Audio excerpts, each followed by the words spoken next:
Salvete discipuli, hello 8th grade, and welcome to this week's Latin video.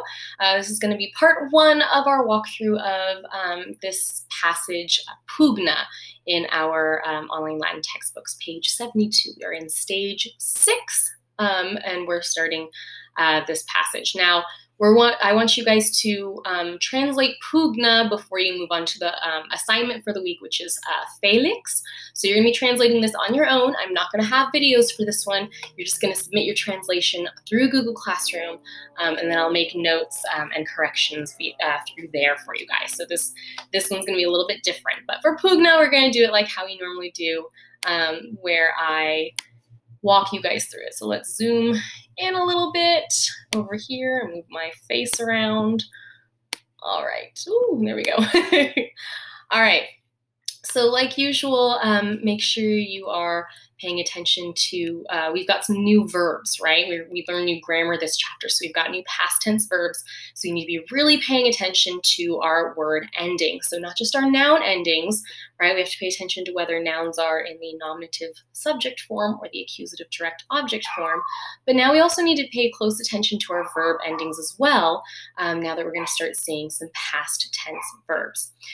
So as usual, for our first part 1 video, we're just going to walk through the Latin.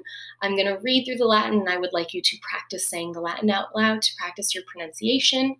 And then part 2, you will go through after you've translated the passage so you can make any corrections. So let's take a look at some of this bonus vocabulary on the side. We've got some exciting things happening in this stage. Pugna. Pugna is our Latin word for a fight. Maxima means very large. Erat, this is our new imperfect tense, our past tense form of the verb to be. So est is our present tense, meaning is. Erat is the past tense, meaning was. Pistores is going to be our word for bakers. Panem vendebat. Vendebat, this means they were selling bread. So vendo, vendere is going to be our verb to sell. That's one of our vocab words for this chapter. Contentionem habebat. This means was having an argument. Cum agricola is with a farmer. Cum is our preposition meaning with. We haven't really seen this much yet. And then agricola, this is farmer. It's just got a line over that last A. Postulabat, this means was demanding.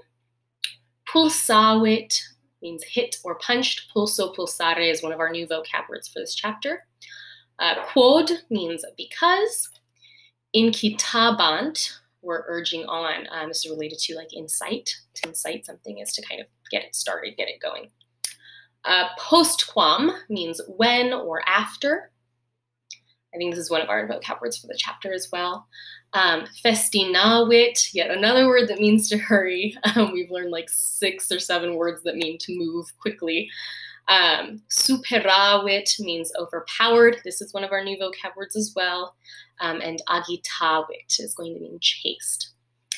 All right, so let's read through the Latin. And again, I do want you to practice saying the Latin out loud. So you can pause as I'm reading, so you can practice reading it out loud yourself.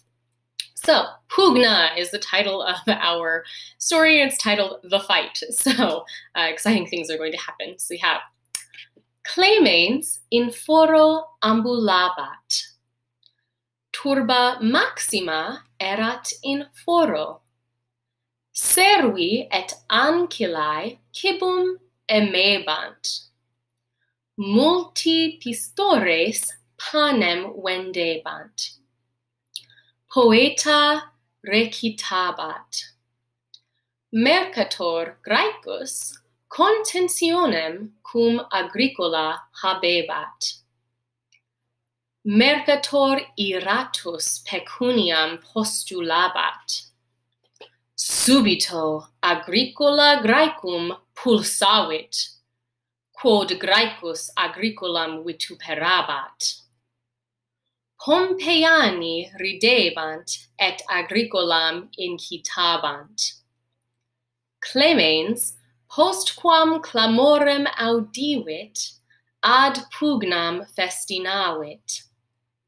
Tandem agricola mercatorem superavit, et ephoro agitavit. Pompeiani agricolam fortem laudaverunt. All right, so just a couple of notes. Again, we've got lots of imperfect and perfect tense verbs, so we're telling the story in the past tense. I don't think there are any present tense verbs in this passage, so just make sure you're paying attention. If it's got that ba, remember that's imperfect, it's continuous action. We want to translate that verb as was or were verbing, whatever the action is. And if it's not the ba, in this case, you can assume that if it doesn't have the imperfect ba, it's going to be the perfect tense. So that's just a simple past action. So keep that in mind, pay attention and make sure you're translating the past tense correctly depending on which tense it is. And then really quickly, we have contensionen habebat as one of our gloss things, was having an argument, but they do have these words kind of separated from each other in the sentence that they're in. So just make sure you're kind of paying attention to that. So if you're like contensionem, where is that? And then it's the habebat is after that. We've just got the cum agricola kind of smooshed in the middle there. So make sure when you're translating, the English sounds nice and the way the English is supposed to sound, even if you have to kind of rearrange the words a bit to make that work.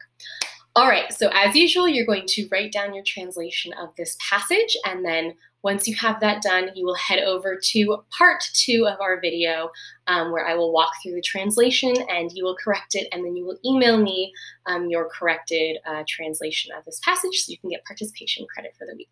And then again, don't forget, the phalanx is the next passage. It's this one down here, which I can't move my face.